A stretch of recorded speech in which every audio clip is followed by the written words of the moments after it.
Welcome to this short reflection on walking with Jesus through disappointment and loss. My name is Claire Musters, and before we begin the reflection, as this is my first video, I just wanted to give you a little bit of a background to my own story as to why I've come to be sharing on this particular subject. Now, I know that we have all experienced huge disappointments and some of us excruciating losses in 2020.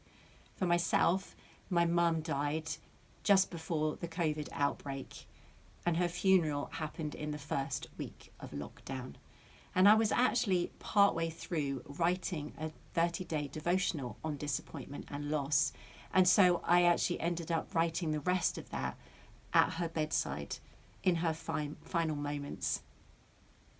She spent days rather than hours to go to be with Jesus, and that was just like my mum. She taught me so much about resilience in faith through suffering.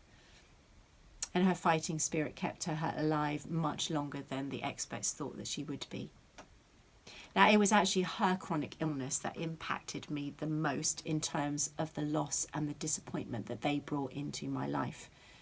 After prayers for healing went unanswered or were partially answered, and then she got sick again, I wrestled so much with different questions and asking God why, and just really wrestling the deep disappointment that I felt. And having watched her deteriorate massively in her final years, I also had to accept the loss of the relationship that we once had, as she could no longer visit and eventually no longer speak on the telephone.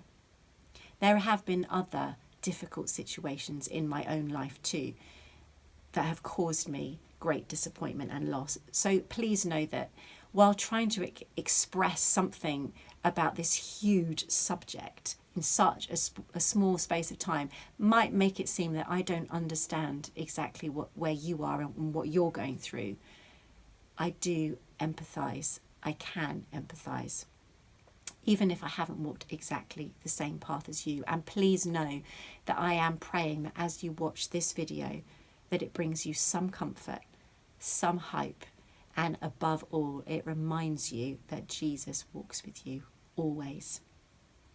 If after you finish watching this video, you feel like you'd like to find out a bit more about the devotional that I mentioned, then please visit my website, www.clairemusters.com, and Claire has got an I in and an E in it.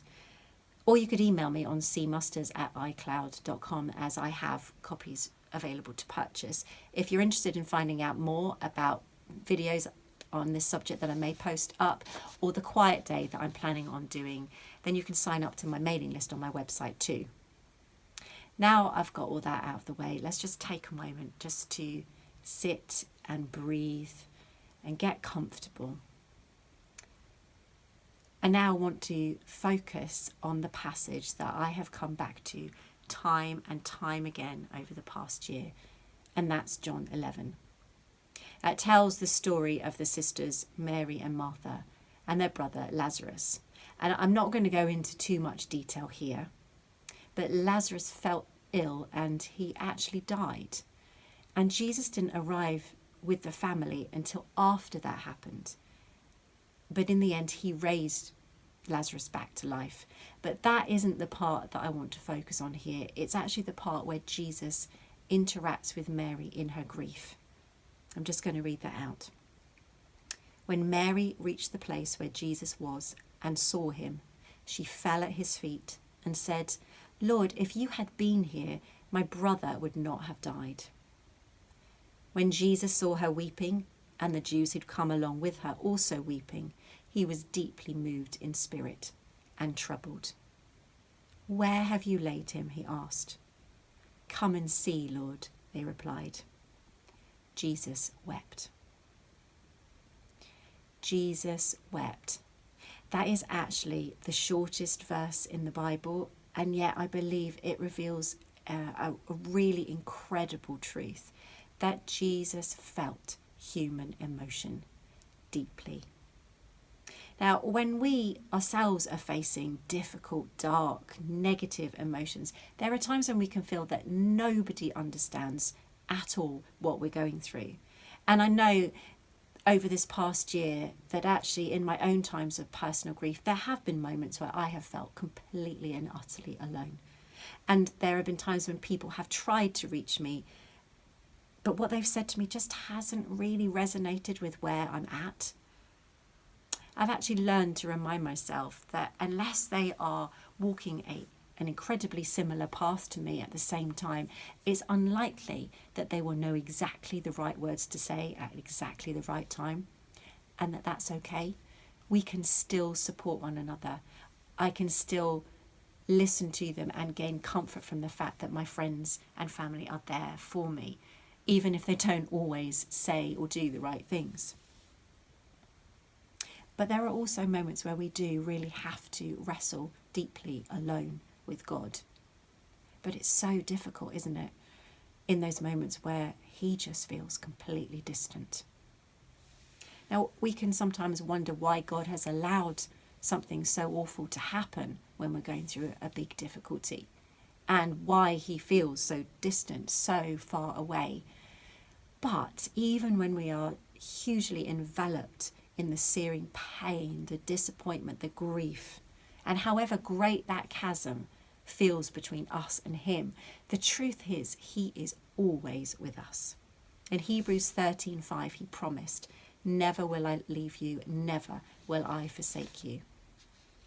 And what we see in the story of Lazarus, and this is why I've picked it, even though they get the happy ending in the end that so many of us haven't this year, is that actually it goes even further than that.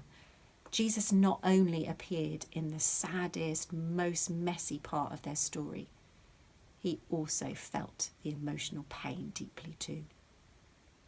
Now, we might find it perplexing that he stayed where he was for longer when he found out that Lazarus was sick.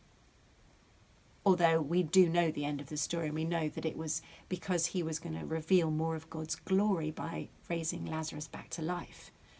But even so, I wanted us just to zone in on this particular part of the story because it's really important that we don't miss the details. And that's why I want to look at this short verse, Jesus wept, because not only was Jesus moved by Mary's grief, he wept himself. He felt grief deeply himself. So please just take a moment right now to allow the truth that Jesus is moved by your suffering, by your pain, by your disappointment, and by your loss too. More than that, he weeps alongside you. Now, there is much in this story that I have wrestled with, and I may come back to in later videos. But what I want to draw out from it right now is how we can take great comfort from the fact that Jesus' example here shows us that it's okay for us to feel deep emotion, but not just that, it's okay for us to express it too. And I'm so glad, because there have been many moments over the last year that my tears have flowed freely, even when I haven't really wanted them to. Now, loss and disappointment can affect every part of our lives, and it is really important not to bottle our emotions up. And yet so often we do try to squash them down, don't we? We can feel that, oh, we're Christians, we shouldn't be struggling with these deep, dark emotions. But if that's where you are at right now, please hear me. It is okay to feel and express difficult emotions. Because if you don't, the negativity won't have anywhere else to go. And eventually it will find a way out, and usually in really unhelpful ways. Now, when Jesus first arrived at the village where the family lived, Mary didn't actually go out to meet him. Her sister Martha did, but she didn't. She stayed with those that she was getting comfort from in their home. We don't know, but I imagine that she'd have been feeling all sorts of negative emotions. Perhaps by staying where she was making a bit of a point. Perhaps she was feeling anger towards Jesus that he hadn't come and healed her brother when they begged him to. Perhaps she was overcome by confusion about the whole situation, as well as grief, or perhaps it was a mixture of all of those things. But when she did come face to face with Jesus, whatever dark emotions she was wrestling with, Jesus' response was was not negative towards her. He didn't pick her up on any of that and say, why were you angry, or why did you delay? Why are you confused? Why don't you just trust me? No. He joined in and wept alongside her. So please, what I really want to bring out of this short reflection is that take time to meditate today on the fact Jesus was overcome with emotion too. The text say he was troubled. Even though he knew what was about to come, he knew there would be great rejoicing soon. But he also wasn't afraid to shed his tears publicly. I really think that that is an invitation to us too, to be open with him about our emotions. I also believe that these verses reveal Jesus doesn't stand far off from us when we experience deep sorrow, but he's willing to come alongside and weep with us. I don't know exactly the difficult path that you are walking right now, but I do know that Jesus does. And as the suffering servant himself, he truly empathizes with what you are going through. You can trust him even when you don't get the answers that you want. You can trust that he is walking beside you even through the darkest of days. He journeys with you always. Thanks for listening to this short reflection.